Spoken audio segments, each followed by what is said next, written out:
Alhamdulillah alladzi ahyana ba'dama Alhamdulillah yahdikumullah yuslih balakum. Alhamdulillah alladzi ahyana ba'dama amatana wa ilaihin nusyur.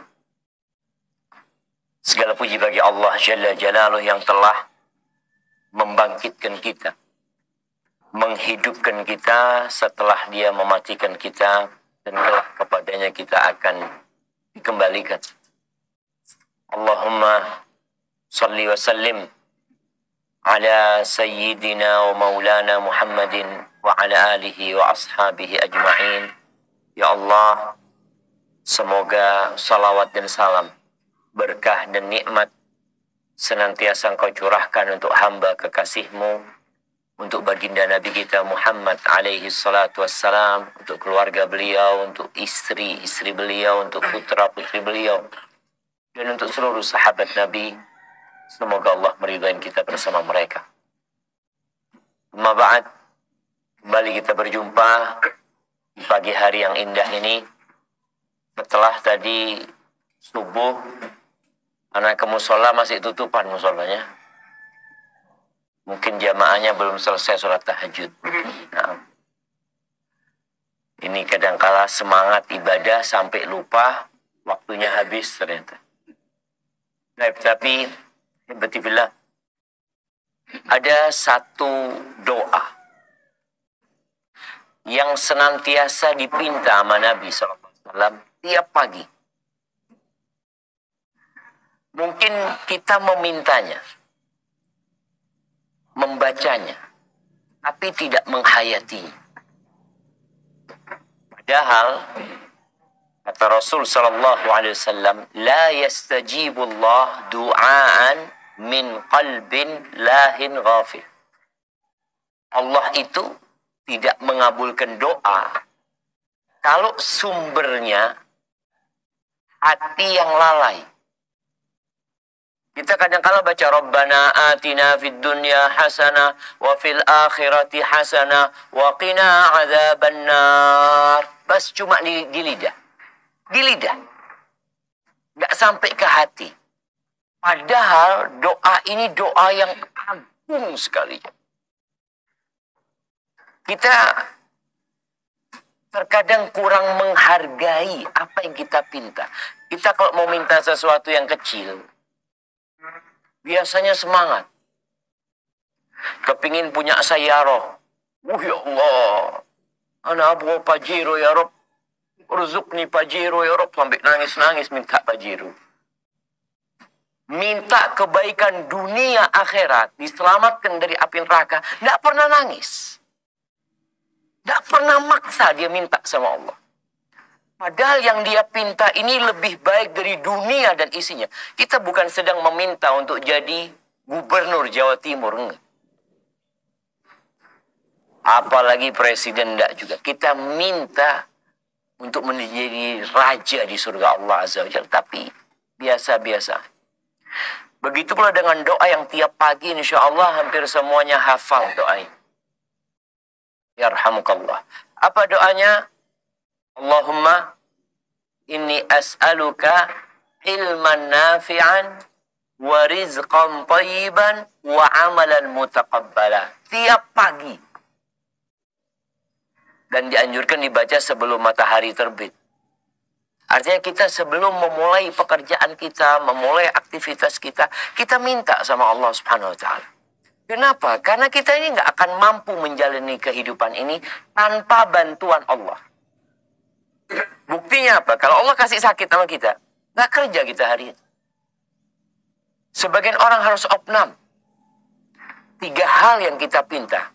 Karena memang ikrar kita setiap sholat apa yang kita katakan, iyyaka na'bud wa iyyaka nasta'in.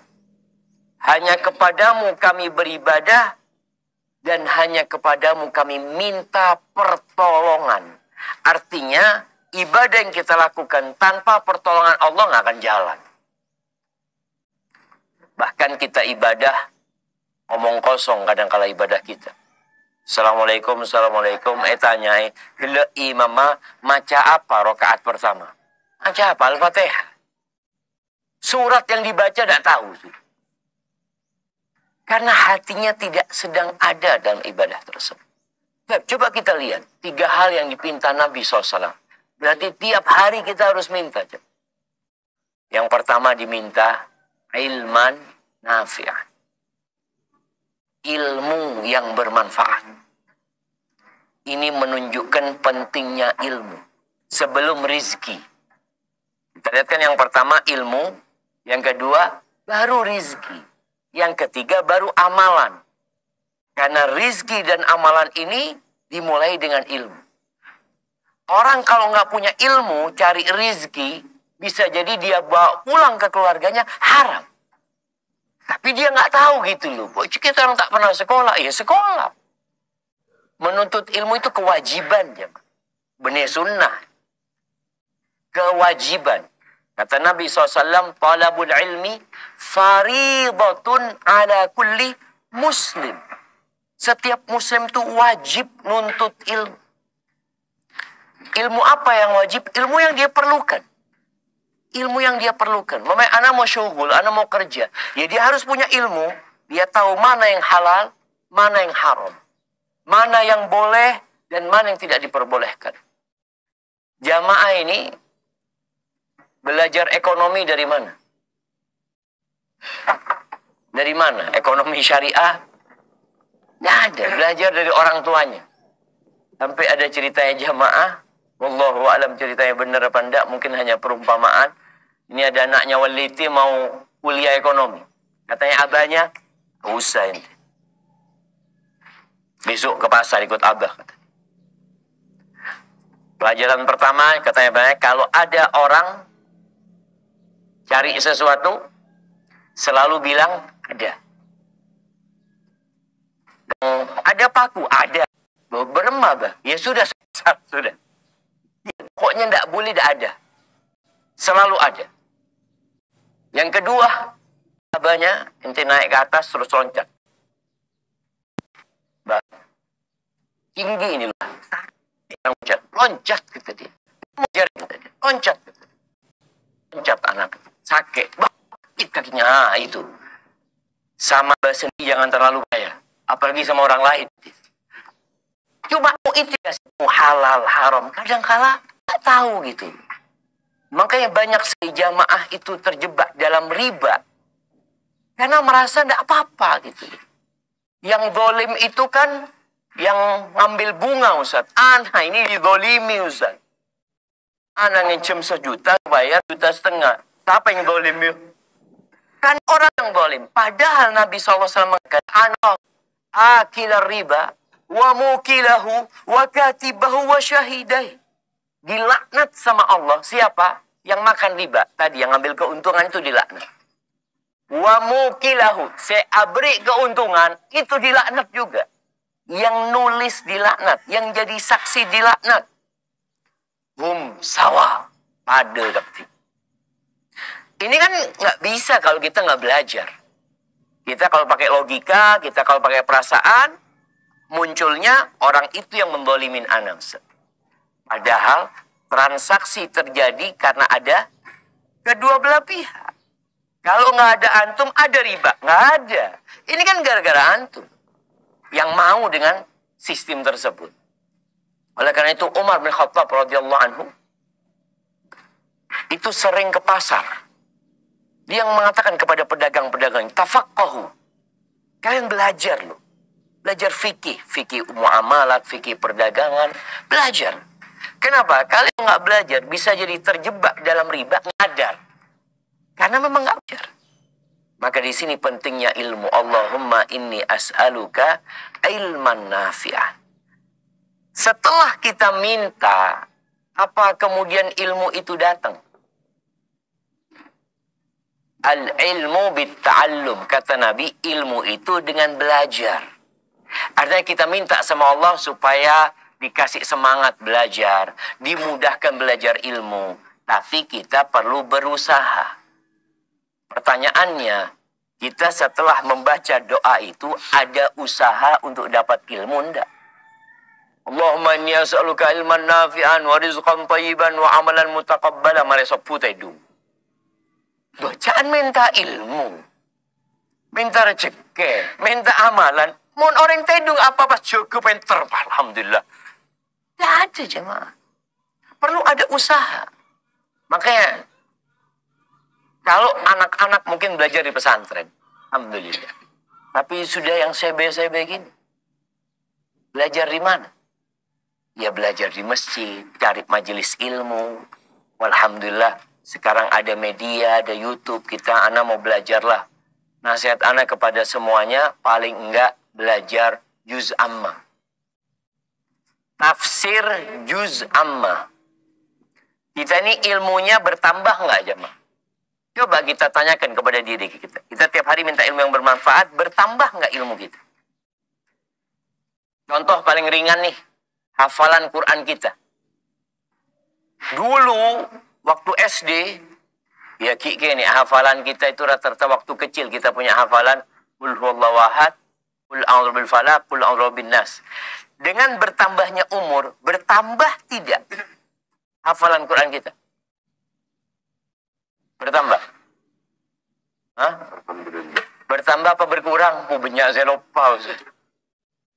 Rata-rata berkurang karena nggak pernah ditambah. Maka usahakan kita itu punya hafalan Quran sesuai dengan umur kita. Saya umur 40 tahun. Hafalannya 40 surat. Yang umurnya 50 tahun. Hafalannya 50 surat. Apa nggak bisa tiap tahun satu surat? Setahun ini. Mun epon duk itu nak gana sehari satu surat. Tapi kita yang sudah kerja sibuk, apa nggak bisa setahun sekali nambah satu surat? Momentumnya kapan? Ramadan. Anak pokoknya setiap Ramadan, selesai Ramadan, anak nambah satu surat. Terkadang itu nggak pernah ada dalam pikiran kita. Yang ada nambah fulus. Nambah usaha, bagaimana mengembangkan usaha yang sudah ada. Tapi bagaimana kita mendapatkan derajat yang tinggi di surga, itu tidak terpikirkan. Padahal derajat itu salah satu cara menghasilkannya dengan menghafal Quran. Yuqalu li sahibil Quran. Pada hari kiamat akan dikatakan kepada orang yang punya hafalan Quran ini, Iqra warqa warattil kama kunta turattil fid dunya fa inna manzilataka inda akhiri ayatin taqra'uha. Engkau baca. Dikatakan kepada orang, engkau baca. Lalu engkau akan naik. Tartilkan, baca pelan-pelan kau. Sebagaimana engkau membaca tartil di dunia. Karena posisimu itu berada di akhir ayat yang engkau baca. Bayangin, mon kita cuma endi trikul. Qul huwallahu ahad, Qul a'udzu rabbil falaq, Qul a'udzu rabbin nas plus 2 Ustaz. Apa? Tabbat yada bilahabi wa tab, bi inna a'tainakal kautsar, atau idza jaa nasrullahi wal fath. Paling full pada wal asri, innal insana lafi khusrin. Itu mulai nambah. Jadi tidak pernah nambah. Maka tolong kita perhatikan, kita minta ilman nafi'an. Dan puncak ilmu itu adalah Al-Quran. Ini wahyu yang Allah turunkan. Yang isinya petunjuk hidayah dari Allah Azza wa Jal. Maka usahakan kita punya jamaah. Baca tafsirnya. Setelah menghafal, nambah hafalan, baca tafsir juz amma. Paling enggak semuanya punya lah jamaah. Tafsir juz amma ada punyanya Ibnu Katsir. Ada Ustaz Firanda juga punya tafsir kecil juz amma. Itu jadi bacaan untuk menambah ilmu kita. Apalagi dikatakan jarang pengajian di sini Ustaz.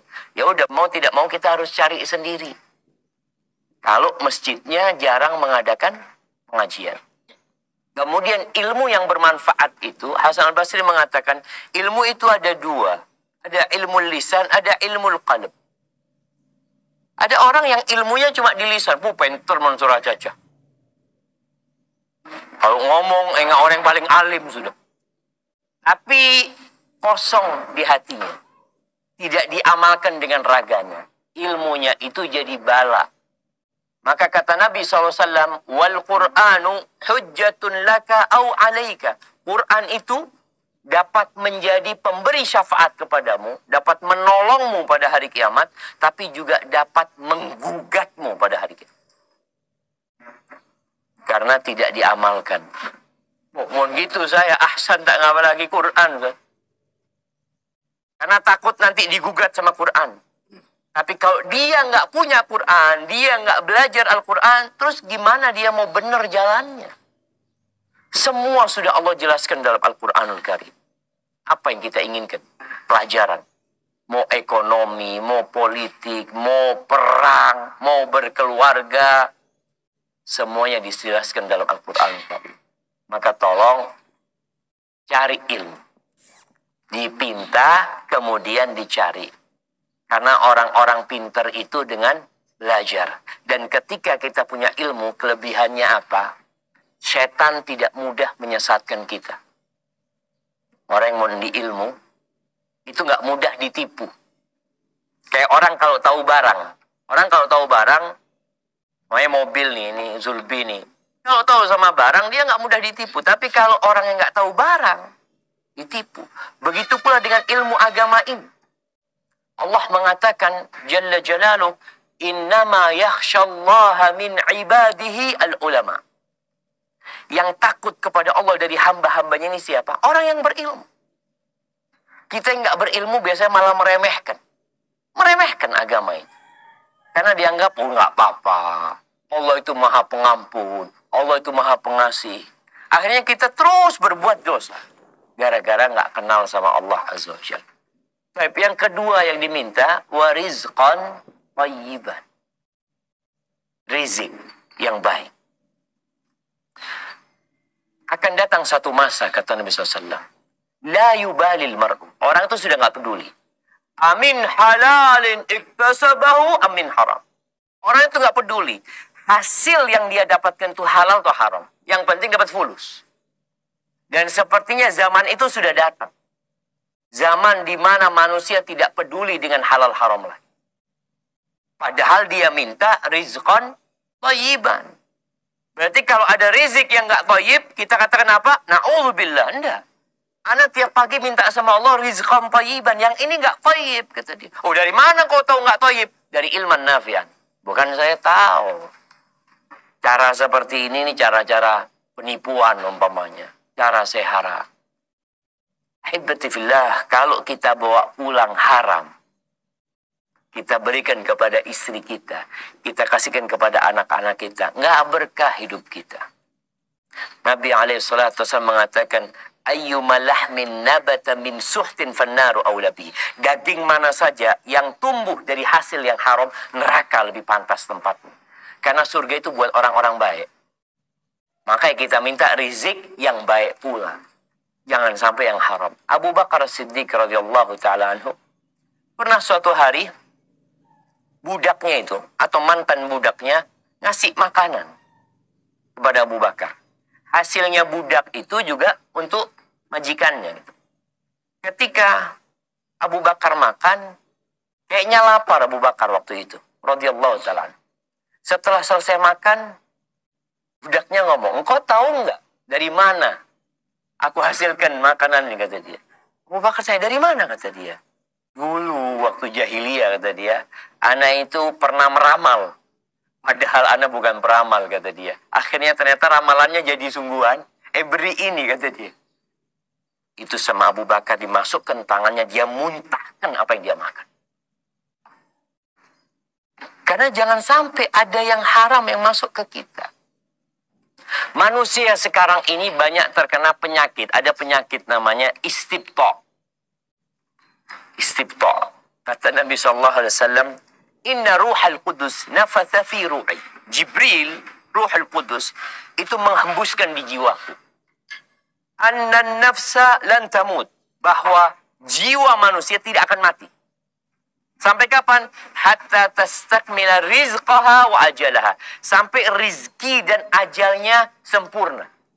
Rizki dan ajalnya sempurna. Artinya kita nggak bakal limut sampai rizkinya habis. Makanya kadang-kala ada kejadian. Orang tua yang sakit parah tahu-tahu sehat. Ya. Di rumah sakit. Ya Alhamdulillah Abah sudah enakan gitu ya. Anak-anak yang tanya, Abah kepingin apa, Abah? Abah mak kepingin sama jus jambu ya. Tenang, Bah, melihat jus jambu. Beri jus jambu, besoknya mati. Kenapa? Ada rizki yang belum masuk ke perutnya. Harus selesai rizki. Ataupun rumah fulusnya, bukan rizki dia. Karena rizki sejatinya, kata Nabi SAW, yang engkau makan, jadi kotoran, yang engkau pakai lalu usang, yang engkau sedekahkan. Sisanya punyanya orang. Sisanya punyanya orang. Dan terbukti, banyak anak-anak yang dapat rizki dari orang tuanya, karena memang bukan rizki orang tua. Lalu Nabi SAW mengatakan, Fa'ajmilu fit talab. Hendaklah kita melakukan, hendaklah kalian melakukan yang baik dalam mencari rezeki itu. Lalu beliau mengatakan, wala yastabti'annakum wala yahmilannakum istibta'u rizqin. Jangan sampai lambatnya rezeki datang membuat kalian melakukan yang haram. Kan ada orang yang mengatakan, Ustaz, nyare saya haram bayi dosa. Apa boleh saya halal, Ustaz? Ini kena penyakit tadi. Kok dia melihat anak kok nggak kaya-kaya ya. Akhirnya dia beli rumah dengan sistem riba. Saya Ustaz mau nggak gini nggak bisa punya mobil Ustaz. Akhirnya dia beli mobil dengan sistem riba lagi. Kepingin punya motor. Padahal bisa, anak punya plus 3 juta Ustaz. Tapi kepingin yang baru Ustaz. Akhirnya melakukan riba. Orang-orang yang merampok, yang membegal ya. Kenapa mereka lakukan itu? Karena dilihat kok lambat datangnya rizki itu. Lalu Nabi SAW mengatakan, فَإِنَّ الَّذِي عِنْدَ اللَّهِ لَا يُنَالُ إِلَّا بِطَاعَتِهِ. Yang di sisi Allah itu nggak bisa diraih kecuali dengan ketaatan. Dan orang kalau dapat rizki yang haram, itu biasanya akan mengantarkan kepada yang haram. Rizki yang haram itu membuat kita malas ibadah, ya, membuat keributan dalam rumah tangga. Maka tolong kita perhatian dengan yang masuk ke rumah kita. Kita lihat yang ada di rekening kita ini fulus halal semua apa enggak? Ada saya syubhat Ustaz, Pak keluar. Jangan sampai dimakan sama klien. Dan para istri jangan merongrong suaminya. Kepingin ini, kepingin itu. Yang membuat suaminya melakukan tindakan yang haram. Ada seorang istri yang mengatakan kepada suaminya, Bang, kita nih, anak sama anak-anak insya Allah kuat nahan lapar, Bang. Tapi ingat kita nggak kuat nahan api neraka. Sampai saya esambi itu haram. Kalau memang nggak dapat hasil, sudah pulang. Insya Allah kita kuat nahan lapar. Rasul SAW sering ke rumahnya, tanya, ada yang bisa dimakan? Kata istrinya, illal ma', nggak ada kecuali air. Ya sudah, hari ini aku puasa kalau gitu. Maka jangan sampai kita melakukan tindakan yang dimurkai Allah gara-gara kepingin cepat kaya, kepingin cepat sukses. Yang ketiga, minta apa? Wa amalan mutaqabbala, amalan yang diterima. Kenapa minta amalan yang diterima? Ternyata tidak semua sholat kita diterima, jemaah. Nggak diterima. Orang zakat, sodako, haji, belum tentu diterima. Berapa banyak orang yang pulang haji, bukan dibersihkan dosanya, tapi pulang bawa dosa. Syarat diterimanya amalan itu apa? 2. Yang satu ikhlas, yang kedua sesuai dengan sunnah Nabi SAW. Dan Nabi dalam riwayat Tabrani pernah bersabda SAW, Inna rajula yusalli salata sittina sana. Ada orang yang sholat selama 60 tahun, satu pun sholatnya nggak ada yang diterima. Satu pun nggak ada yang diterima. Maka kita perlu takut selesai sholat, apa yang kita lakukan? Astagfirullah, astagfirullah. Kita minta ampun, baru selesai sholat padahal. Bukan habis berbuat dosa. Tapi karena memang tadi ada kekurangan dalam ibadah kita. Kita perlu minta agar dikasih amalan yang diterima. Nabi Ibrahim sama Nabi Ismail yang dibangun apa? Bukan rumah. Ka'bah, Baitullah. Apa doanya? Rabbana taqabbal minna innaka antas sami'ul alim. Ya Allah, terima dari kami ya Allah. Ini Nabi takut gak diterima. Minta sama Allah supaya diterima. Terus kita Merasa sudah diterima amalan kita. Kalau Idul Fitri selesai 1 bulan Ramadan kita beribadah puasa, apa doanya? Taqabbalallah minna wa minkum. Sebagian kita baca taqabbalallah minna wa minkum tak tahu artinya apa. Kalaupun tahu, dianggap bukan doa, sekedar ucapan selamat. Padahal artinya semoga Allah menerima. Gimana kita nggak senang didoakan jemaah agar diterima? Maka 3 hal ini harus kita pinta tiap hari, dan ingat, mintanya dengan hati, bukan dengan lisan.